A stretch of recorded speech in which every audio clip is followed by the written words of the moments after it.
Welcome today. One of my favorite topics is going to be Lean Six Sigma.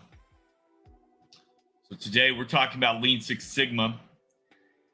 But first, you've heard about our 8-week business growth intensive. We got 4 days left. It is Tuesday, 4 days left of our one-time offer. 8 powerful weeks with a trusted strategy advising team. Myself and Robert Lime, Mr. Robert Lime. We're going to do personalized goal setting with you. We're going to do one-on-one coaching with you. We're going to do masterminds with you. And then after the 8 weeks, we're going to make sure that we control the situation like the DMAIC process shows us. And we are going to make sure that your business continues to do well outside of that 8 weeks by getting you the tools that you need for the rest of the year. So 12 months membership in our Level Up Business Mastery Inner Circle. It's a mouthful, so we just call it Inner Circle. It's pretty cool. You should join. All right, let's get down to brass tacks. We got a lot to cover today. We got a lot. So let's get started. What is Lean Six Sigma, or what is Six Sigma? Yeah, that's the question, right? So Six Sigma goes on a system of belts. So we're going to kind of go over the white belt version, which is the lowest level. And it's because once you get into green belt and black belt and yellow belt, it takes a while to learn that stuff. So you need to go to a class for a week or whatever, and it's 8 hours a day of Six Sigma, man. So it's pretty crazy. So what is Six Sigma? Six Sigma is a methodology that one of the many methodologies that I have in my tool belt to help your business. And it's a methodology for process improvement, and it's a statistical concept that seeks to define any variation in any process, right? So you're looking at whether it's too high or too low in the statistics of it all in any process. You want to keep it right in the middle, kind of the picture that I'm painted. I would say the overarching premise of Six Sigma is that variation in process leads to cost for you. So you don't want variation in your process. You want to eliminate the opportunity for variations or errors in your process. You want to see something too far to the left, too far to the right as a variation, and you want to hone that down because you want to make sure that you're staying in the middle of the road there. Okay. You've got process defects lead to product defects. It's another principle of Six Sigma. And what that means is when you've got a process, and we'll kind of define some things later, but if you've got a process and you are doing a million different things, then you want to narrow the error margin to less than 3 per million. That's what Six Sigma statistically, mathematically means, is that you are on the outside edge of the majority of your bell curve, right? 6 standard deviations. That's what Sigma means. All right. Is my dog eating? Good. My dog is eating. She's been eating. She kind of like slows down and takes her time. Data-driven processes and decisions. That's, a huge part. It's all data-driven. So we're not looking to make decisions based on emotion or gut feeling or solving problems that don't exist, like I talked about with the DMAIC talk. We don't want to do any of that. We want to look at the numbers and see what is going to be best for us, and we're going to do that. Okay? So data-driven processes and decisions. Now, decision-making without Six Sigma. So let's talk quickly about like 5 Sigma versus 6 Sigma, right? So that's decision making without Six Sigma. So 5 standard deviations.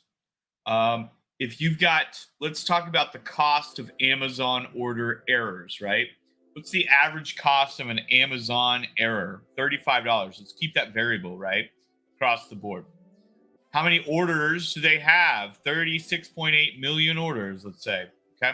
Now, 5 Sigma allows for 8,574.4 errors, which has a total cost of $300,104 and no cents. Okay. $300,000. 36.8 million orders cost them $300,000 for the errors if they were to just use a 5 Sigma model.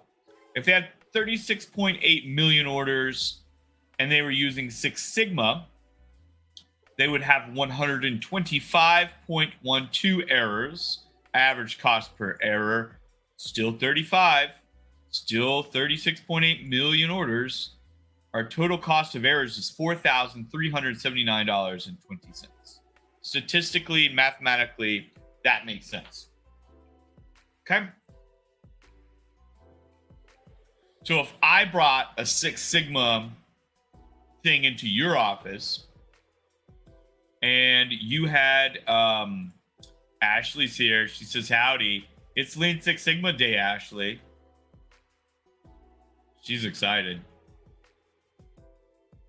Because this is important stuff. But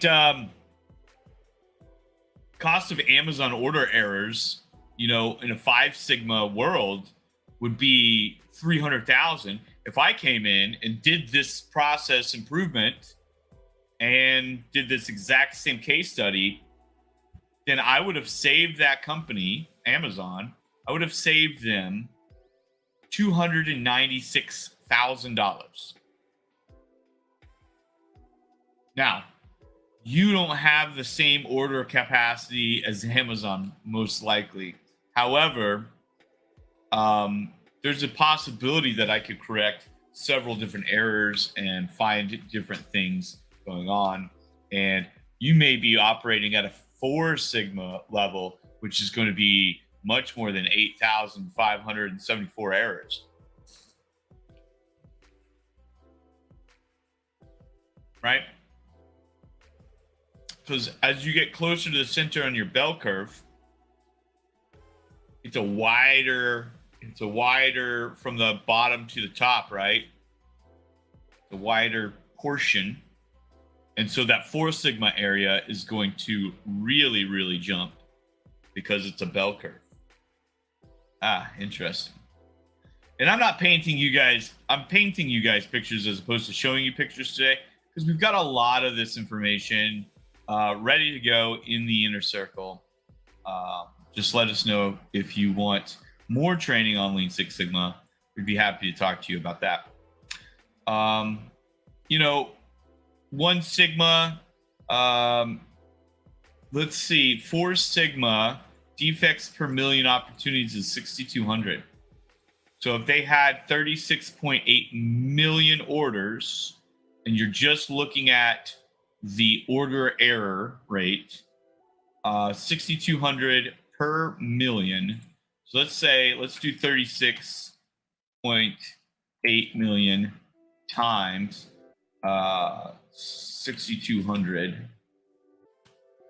And we're going to have to add zeros to this, I think. Is that what we need to do? Yeah, so that's like $228 million. It's probably like 2.2 billion or something. I don't know. Anyway, it's a lot of money. Don't do that. And then at 3 Sigma, you're just losing money because you got 66,000 errors per million. 36 million. 66,000. 66.8. And so if you multiply 36.8 by 66,800, then you're left with 2,458,240. And then I believe because we skimped on the million thing over here, we're going to have to, let's see, what was it? 36,800,000. And then 3 extra zeros. Let's do that. Let's do that math. Yeah, we're getting into some exponents here. It's 2.4524e plus 12. So we're really running into some crazy numbers. You're just losing money at that point. So if you're not standardizing, that's the difference between Lean Six Sigma and without Lean Six Sigma. I would say that it's just that 5 versus 6 is huge. Just you don't want to be at a lower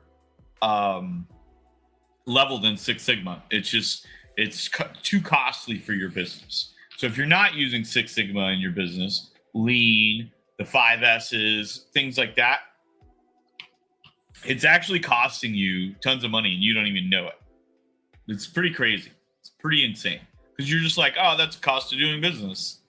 Well, if you organize and put your process in order a little bit more precise, then you can really turn the heat up on your process and get your opportunities for the number of defects down, right? So DPMO, you might hear me say that, but DPMO is defects per million opportunities. So what we want to do is we want to eliminate the amount of opportunities for an error by honing down that process so tightly that we're doing things that are preventing the errors. So there's some calculations that you can do to find that out. It's all on Google, or you can hire someone like me. Defining Six Sigma. So I think we've defined that pretty well. Really, it's the edge of that bell curve. So the very, very tips. So 1 million opportunities, you're only going to have 3 errors. That's where we want to be. So cost of Amazon errors, we went over. common Six Sigma principles. So, we really want to,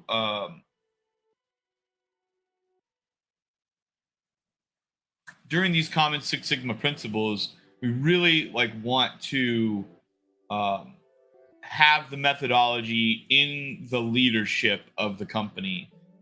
We want to make sure that the leadership of the company fits with the leadership styles of Six Sigma, process management, improvement, process improvement, and any improvement endeavors. We need to make sure that these leadership have what it takes to think this way, right? We want them thinking this way at all times, because then they're on a continuous improvement cycle where they always are improving. They're always looking at ways to improve the process that their office is implementing by way of employees, by way of machinery, by way of automation and digital software as a service. So whatever it is, they need to be thinking this way constantly. Each member of the team should be always trying to make their department better, right? Whether they're the leadership or not.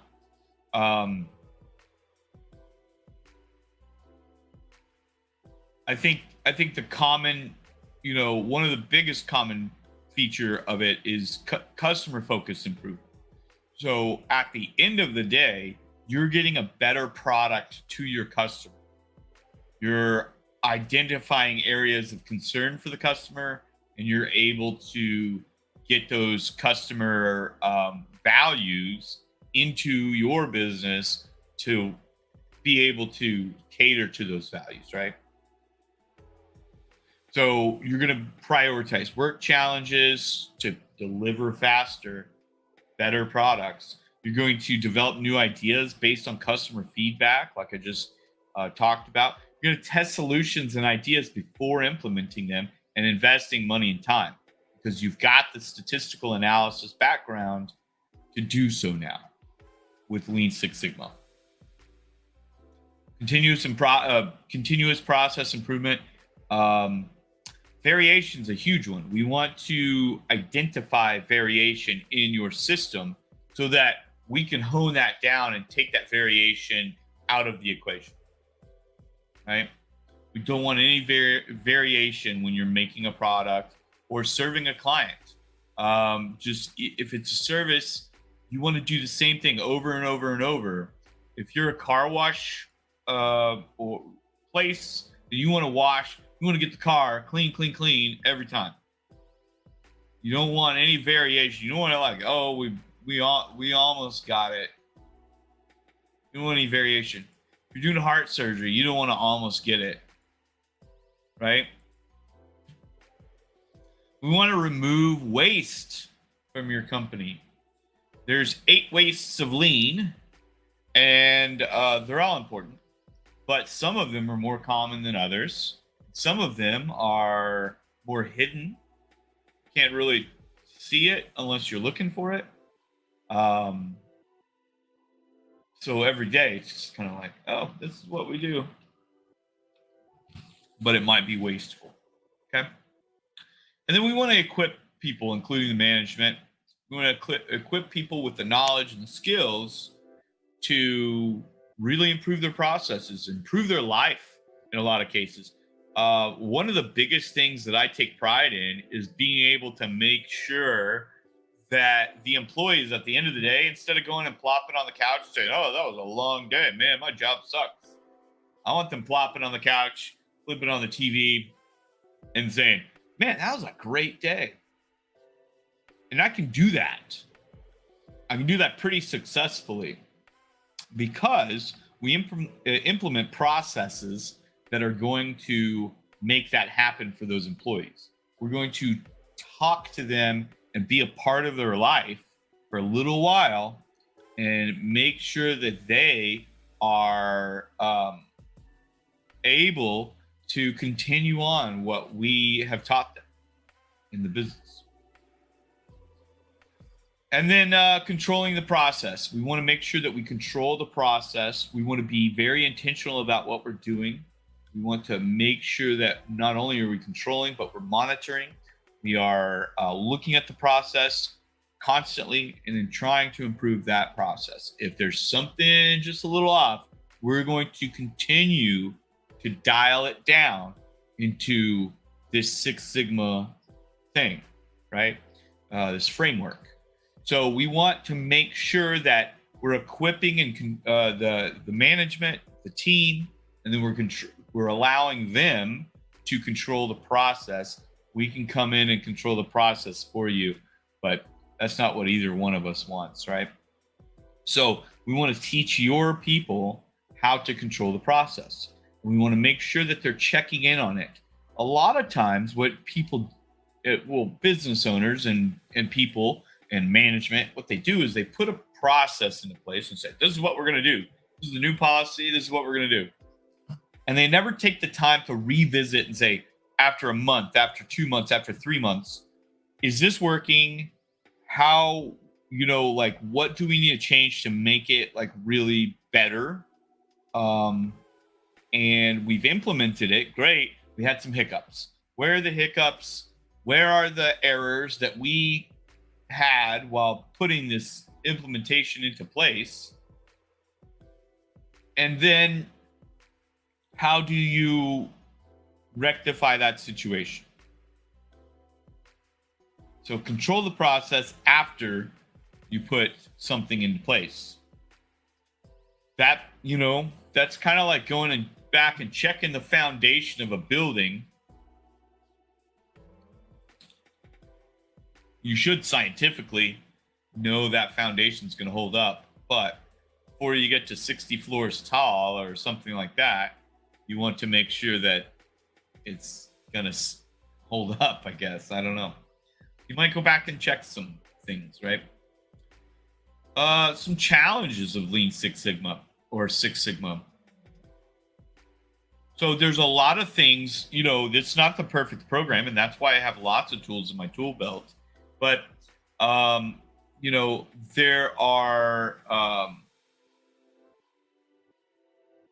are things that happen in this world that don't need Lean Six Sigma. It's just too stringent, and it wouldn't allow for certain things. But there's certain things that do need it. So you think about like a clinical psychologist's office. You've got, several clinical psychologists in this office, and you have your office manager and all this stuff. Now the actual clinical psychology has to go through that clinical psychology framework, right? So we don't want to really apply Six Sigma to that, because that's very personal, very heuristic in nature. There's not really a whole lot you can do with that process. The person that's being helped also needs to contribute towards their help and their assistance by showing up to the meetings, by doing all. So we don't really want to touch that. What we can do, the showing up to the meetings part, is we can iron out some of those details by saying, let's put a process into place to text the person that we're meeting before the appointment. Let's email them, let's text them, let's give them a call before the appointment.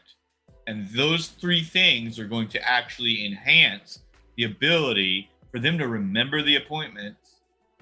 And they now feel obligated. Oh, they reminded me 3 times. They feel obligated to show up in a lot of cases because they've been contacted. They're like, they really want me to come. They really, we scheduled an appointment. I'm really obligated to be there.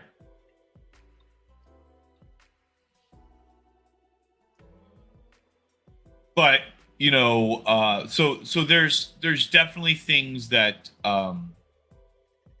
that don't need to be touched, and then there's peripheral things that can be touched. How do you organize all of your bookkeeping, your patient care logs and things like that? That's all Lean Six Sigma.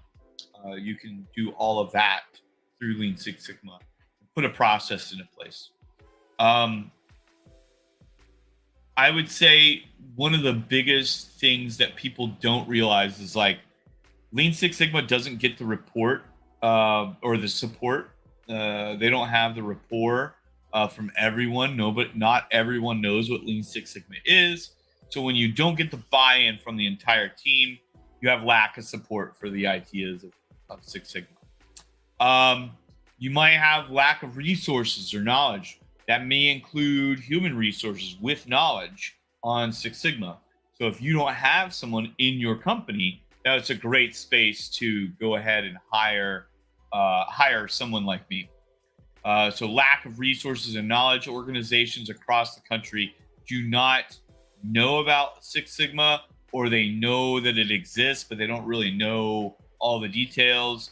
They don't really know. They have never like researched into it or been formally trained in it or had someone come in and do it for them. They just don't know. So lack of resources and knowledge is definitely something that's a detriment to the framework, right? Yeah, challenges of Six Sigma. Poor project execution. So you may go through the project and not have project management skills. And so that's why I love pairing Six Sigma with project management professional, because it really does take someone that's been a project manager before and had those kind of discussions, knows the framework, and they can execute a project. Because once, like I said, you execute the project, whether it's using DMAIC framework, PMP, Lean Six Sigma, any of those, we're going to be looking at the execution as success or fail in a lot of ways, right? So we want to make sure that we have good project execution instead of poor project execution.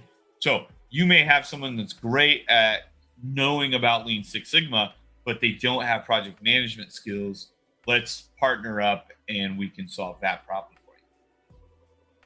Data access issues. Guys, if you don't have the data to back it up, then you can't formulate an equation at all. If you don't record your data and you don't have metrics, how many cans of soda or beer or whatever did we produce through this machine? How many cans were broken by the sealer just going breaking? And how many cans did we waste? That's 12 ounces of beer that we wasted 6 times. It all adds up. You do that over a year, how many ounces of beer is that? Oh, you bottle 3 times a week? Or a can and bottle 3 times a week? Wasting a lot of beer, a lot of soda, just by having something break every once in a while. All right. So data access issues. How do you get that data? We help you get that data as well. And then there's a lot of concern about using it in an industry, like I said, you might not see it as a potential to be used in a clinical psychology office or a dentist's office or a just any type of like HR or all kinds of different things. But a lot of people have concerns over that. But a lot of people would say that's silly. Let's go ahead and teach you why this can be applied here. And I think I'm one of those people that's like, let's just teach you why this can be applied instead of like worrying about if it can be applied. Like it can, but let's just have a professional come in and look around and say, yep, this can be, we can use Six Sigma on this, we can use Six Sigma on this. It doesn't have to be all of your office on Six Sigma, but having that framework may enhance some other processes in your office. All right. Thank you for the like, Kira. Thank you for the like.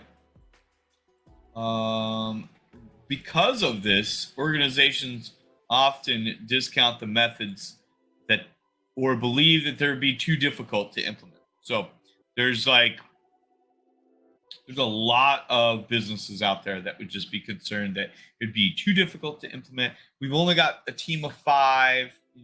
This seems a little bit much, but it really like comes down to let's do the calculation.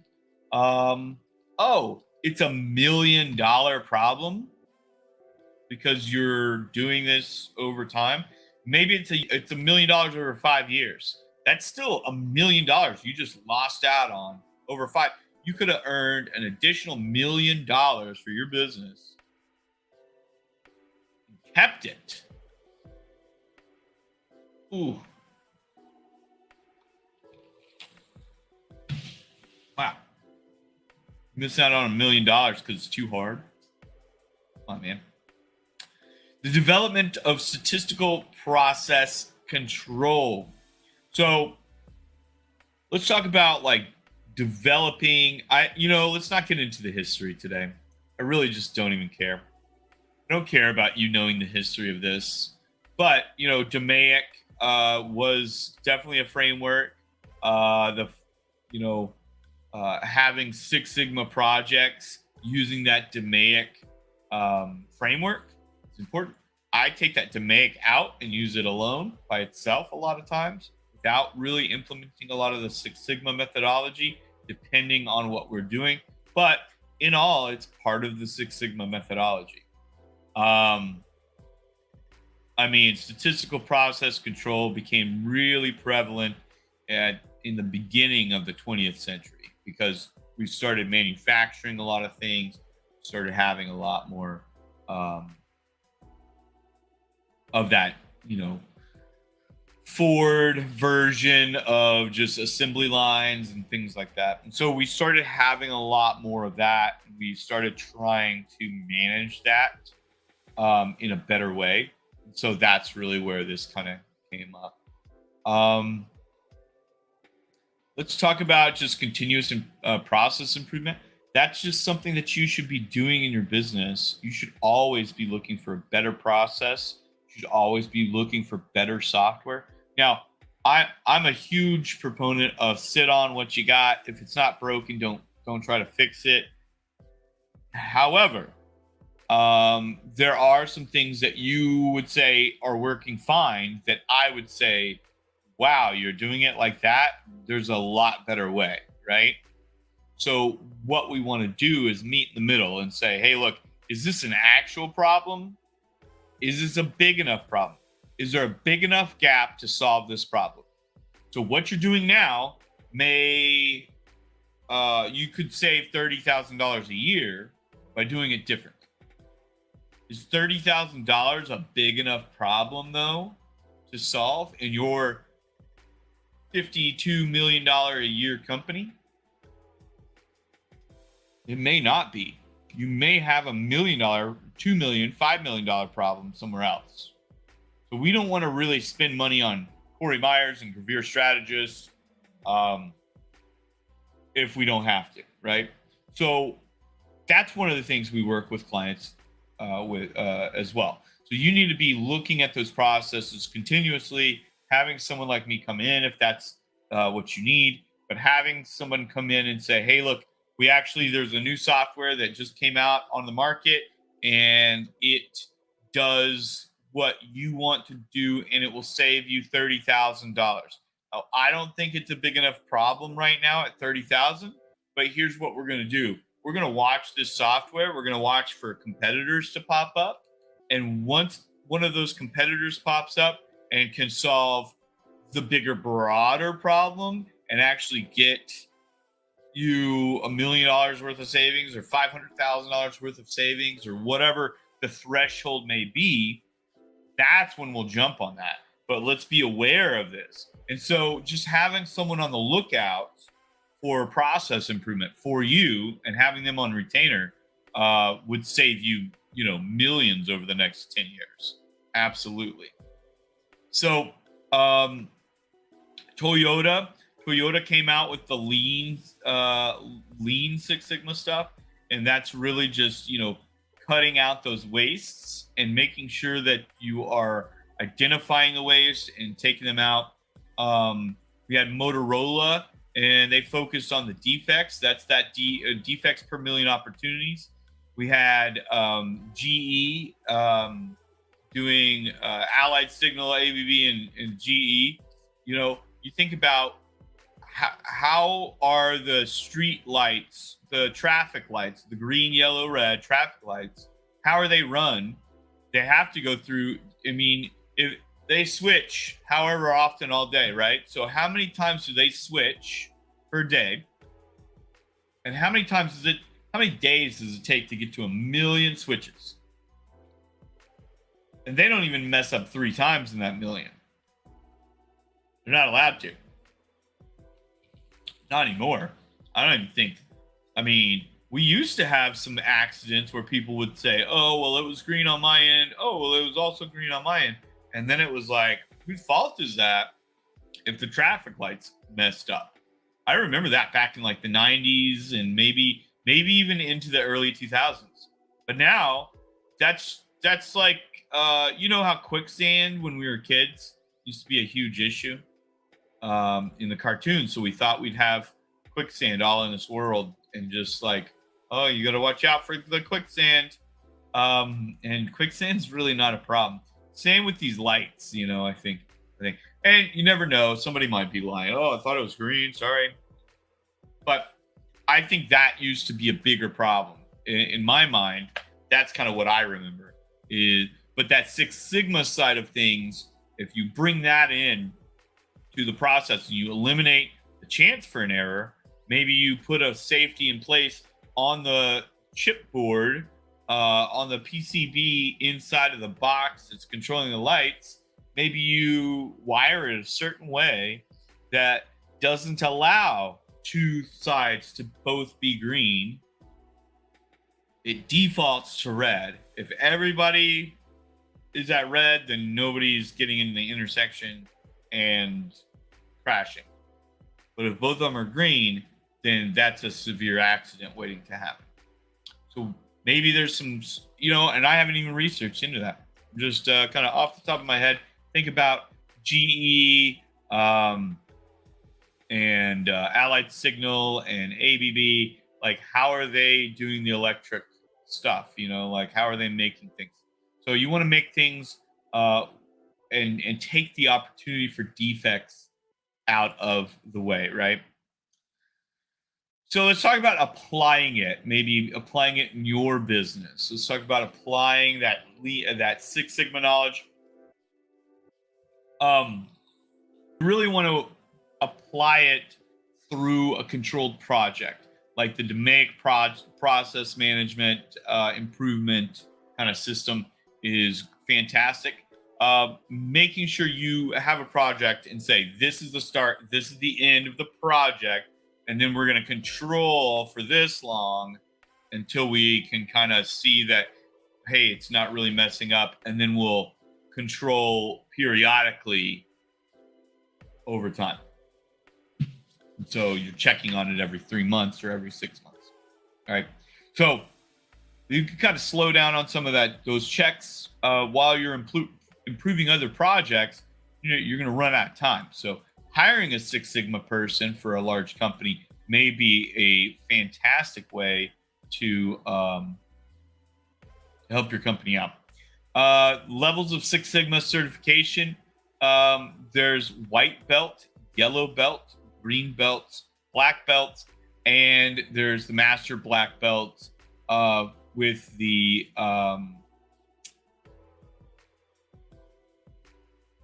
ability to train others, right? So other process improvement, and quality improvement methodology. Lean process management is a separate, but usually applied with Lean Six Sigma. So I have a Lean Six Sigma black belt. Lean process management is its own thing, its own set of tools. However, pairing them together is awesome, and they're usually it's kind of a more of a culture of quality with the lean. But yeah, and then there's total quality management, or TQM. Um, that's a fantastic framework as well, because you know you're really focused on quality, and you've given quality a huge commitment to your business. So you have quality assurance people, you have people, uh, you have empowered employees that can make decisions based on quality. Hey, this I can see this and it's broken. I need to throw this away. I'm not going to just put it through the system because that's my job to put it through the system. You want to make sure that they have the opportunity in TQM to do that. Strategic planning takes quality into concern and really not a whole lot else. That's really for long-term decisions. I use a lot of TQM, but I don't use it like I use Six Sigma. And so that's a tool that I have in my belt, but I'm not certified in TQM or anything. Business process re-engineering. So continuous changes versus we're just going to re-engineer this one time. So obviously you can see the defect in that. But you want to design a process from the very beginning and re-engineer it and then implement it. Rumler Brock is BRACH is another process improvement method. It really got some traction in the 80s, but a lot of people don't really pay attention to it as much anymore. Again, that's a tool in my tool belt. I kind of use it with here and there. And really we want the performer, the process, and the organization to all kind of be concerned with their own little topic. And so it's got a little grid system. It's interesting. Scrum is extremely grown in popularity with software as a service and other types of services to get things done. I like Scrum. I just don't use it all the time. Scrum is extremely important for project management more than anything else, and more operational projects, right? So if you have something that you are operating, like that's consistently happening, Scrum may be a great way to go through the operation of creating something. And so you've got the pre-game, the game, and the post-game, and each one of those stages has their own traits and things like that. Customer experience management method. That's another. So Scrums and CEM are great tools that I have in my tool belt. The CEM is going to be a lot like the Rumler Brock, and it's going to have that outside approach to process improvement, focusing on what the customer wants or needs, versus like what you are producing. You're going to focus on what they want or need. Does that make sense? Jumpstart is a process improvement methodology that is kind of a management tool. It's let's identify possible solutions as early as possible, right? Pretty simple. When to implement Six Sigma? Are you facing the unknown? Are you facing something that you don't know about? What's going on? Let's try to narrow it down. Let's try to figure it out. Let's use math, because math can tell us a story about what's going on. When problems are widespread and not defined, what is the problem? The building's on fire. Like, we don't know what's going on at all. And so sometimes that's the case. We have no idea why we're hemorrhaging money. But we're not making the profit margins that we think we should be making. We're just spending a little bit here and a little bit there and a little bit there, and it's all adding up. Where, what's defined problem, right?